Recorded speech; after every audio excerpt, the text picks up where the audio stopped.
पूरा सिस्टम कहलाता है, लेकिन ये मेरा एक CPU हो जाता है। ठीक है, ये हमारा टर्मिनल होता है, जितना भी देख रहे हैं ना, ये हमारा टर्मिनल है।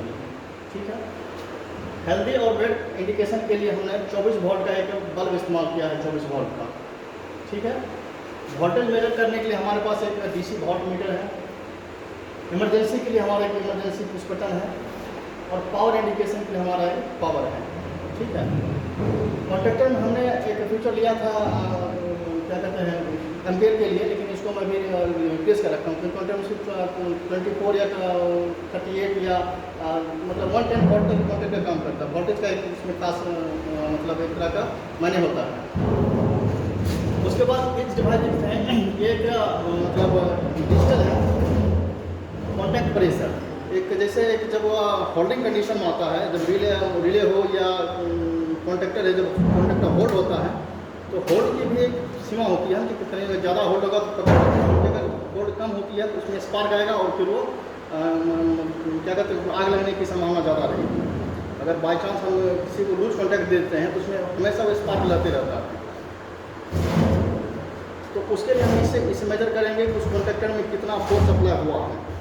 ठीक है, उससे हमारा एक जो डिजिटल सेंसर है ये हमें बताएगा कॉन्ट्रैक्टर में एक्चुअली कितना फोर्स सप्लाई हुआ है। ये फोर्स जो है न्यूमेटिक है या इलेक्ट्रोमैग्नेटिक? ये जो फोर्स है आपको, जैसे कॉन्ट्रैक्टर क्या है, ये इलेक्ट्रोमैग्नेटिक है, करंट देंगे ये ऑटोमेटिक अपनी तरफ खींच लेगा, वो लीनियर काम करने वाला सिस्टम होता है। तो जब ये इसमें खींचता है तो इसी दबाव को कैच करता है, ये कितना प्रेशर के साथ वो होल्ड लिया है। ठीक है, कितना प्रेशर के साथ उसने होल्डिंग किया है, तो होल्डिंग का भी कुछ मेजर होती है ना, मतलब कितना केजी है, 1 kg है, 2 kg है, ये आपको एज ए डिजिटल इस पर दिखाएगा। ये क्या करता है कि 4 to होने से क्या है कि प्लस उत्पन्न होने के डर 4 to 20 मिलियन का ये क्या देता है, सिग्नल देता है। मैक्सिमम ये 1000 kg तक इसमें हम मतलब गणना कर सकते हैं। जैसे एक एनालॉग आता है आजकल, खींचने वाला आता है, उसे हम देखते हैं कितना प्रेशर है, कैसे कितना केजी का प्रेशर लग रहा है, तो ऐसे हमने उसको डिजिटल दिया है। ठीक है, इसमें आप लगा देंगे, पैसा कनेक्शन दे देंगे तो आपको इसमें ये डिजिटल में आपको ये बताएगा। ये केबल है, ये सेंसर है। हाँ, ये मेरा एक सेंसर है, ये लोड सेंसर है। स्प्रिंग का है वही तो लोड लेके बताएगा कि ये कितना लोड लोड बताएगा, खींचता है सर। इसमें जो एक U-टायर बना हुआ इंटरनल है, ये पतला तो वायर कहाँ खींच पाएगा? नहीं खींचेगा सर, मैं आपको कल दिखाऊंगा सर। 2 से 3 kg मैक्सिमम 5 ये kg ऐसे ही पूरा सेटअप है। हाँ, पूरा सेटअप देख रहा है ऐसे। अब मैं इसकी बात करता हूँ कि अगर आपको इलेक्ट्रोमैग्नेटिक है तो इसमें आपको एयर की जरूरत नहीं पड़ेगी। ठीक है, ये मेरा कनेक्टर है, एयर कनेक्टर है, इसमें आपको 5 kg का प्रेशर आपको मिलेगा। ये इनपुट अगर आप डालेंगे तो 5 kg का प्रेशर यहाँ से मिलेगा। हम कहाँ से भी ले रहे हैं सर, इसमें 5 kg प्रेशर आपको मिलेगा सर। जी ठीक है सर, बिल्कुल। ये सर है RTD है, resistance detector temperature. Resistance detector, temperature detector. हाँ, ये जो है सर, ये आपको क्या बताएगा कि अभी लेटेस्ट में इन्वायरमेंट के साथ इसका कनेक्शन है, सेंसर लगा हुआ है, तो इन्वायरमेंट के साथ जितना भी टेम्परेचर होगा वो आपको एज ए डिजिटल गेज में आपको दिखाई देगा। जो डिजिटल मीटर लगा हुआ है उसमें दिखाई देगा। अगर हम सॉफ्टवेयर के जरिए चेक करेंगे तो हमको जो इंटरनल ग्राफिक्स है रिले कॉन्ट्रैक्टर का, उसमें आपको दिखाई देगा। ठीक है, तीसरा नाम है मेरा ये है, इस दोनों को हम बोलते हैं मिलिट्री कनेक्टर बोलते हैं। ये 6 पिन का होता है। तो ये जो सेंसर का जो वायर आया है, हमने इनपुट इसके लिए ये लिया है। ठीक है, इसको आप जब इनकेस कभी खोलना चाहते हैं तो आप इसको ऐसे ओपन करके और इसे कर देंगे। इसमें एक नॉच बना रहता है। ठीक है, जैसे हम CPU का रैम खोलते हैं ना, तो रैम में भी नॉच होता है। नॉच एक आइडेंटिफिकेशन मार्क होता है कि आपको इसी का सहारा लेना पड़ेगा। आप उसको उल्टा लगाएंगे उल्टा नहीं जाएगा। नॉच मेल और फीमेल दोनों टाइप के होते हैं। इसमें मेल है और इसमें क्या है, फीमेल है। लगाइए। ठीक है सर, मैं 2 मिनट में हाँ लगा रहा हूँ, यही है। हाँ, बाइक जित रही है, लगा रहा है। हाँ, तो प्रतिनिधि ये इसको टेस्ट करने का है ना? हाँ, टेस्ट करने का। तो कोई गाड़ी चलाए उसको ऐसा फिट करके वो भी सर कॉन्ट्रैक्टर है जो 0 से लेकर 110 वोल्ट तक काम करने वाला हो। हाँ आप यही चेक करेंगे ना, अगर वो होल्डिंग नहीं ले रहा तो में भी कॉइल खराब हो सकता है। तो सुन ना, अपने जी में इस इस टाइप का है क्या? खाली एक डीजल डीजल में भी हो सकता है, G9 में भी हो सकता है सर। G9 में तो ऐसा वाला नहीं, एक G9 में कॉन्ट्रैक्टर सर है लेकिन ऐसा नहीं।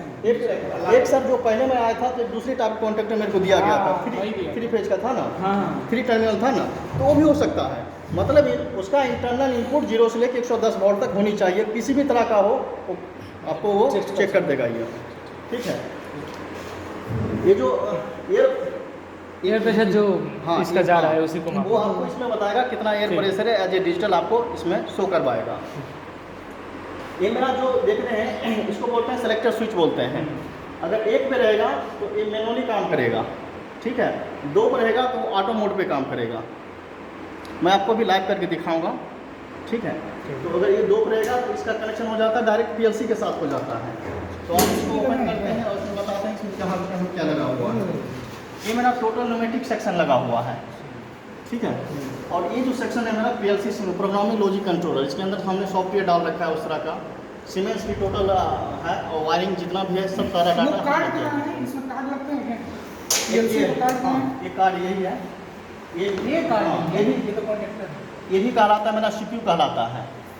और डिजिटल क्या होता है कि एनालॉग और एक डिजिटल होते हैं। तो डिजिटल में भी 2 तरह के होते हैं, ठीक है। एक एनालॉग इनपुट होता है, एक एनालॉग आउटपुट होता है, ठीक है।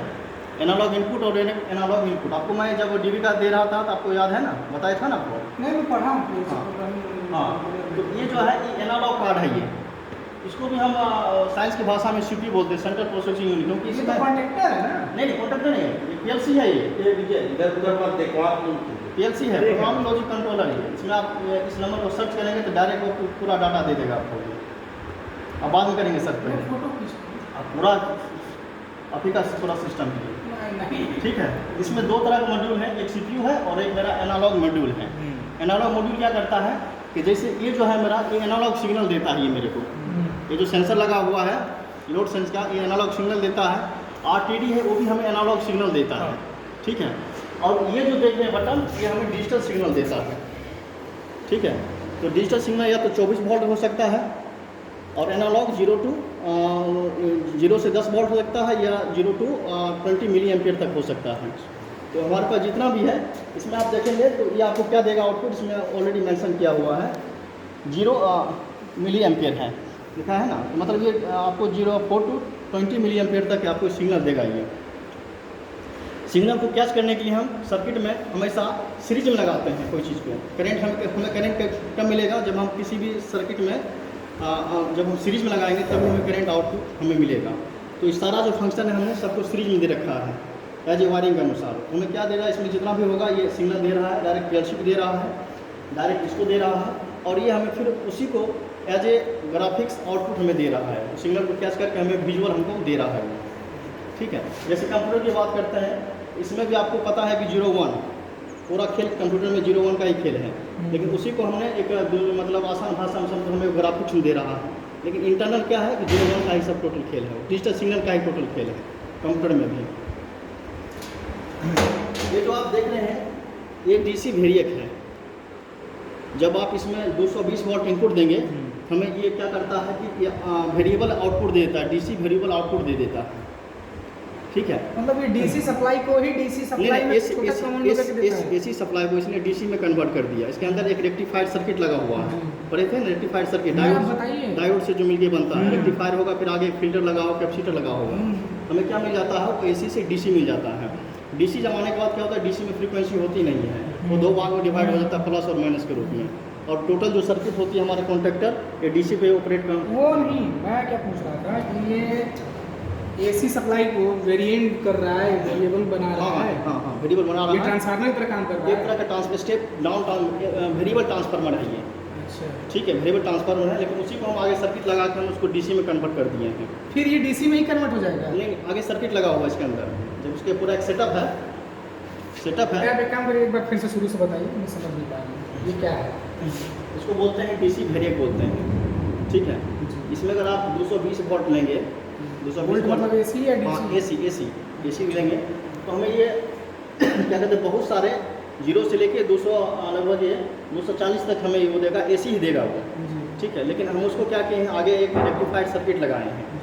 किसी भी AC को आप डायरेक्टली चाहेंगे तो DC कन्वर्ट कर सकते हैं, ठीक है।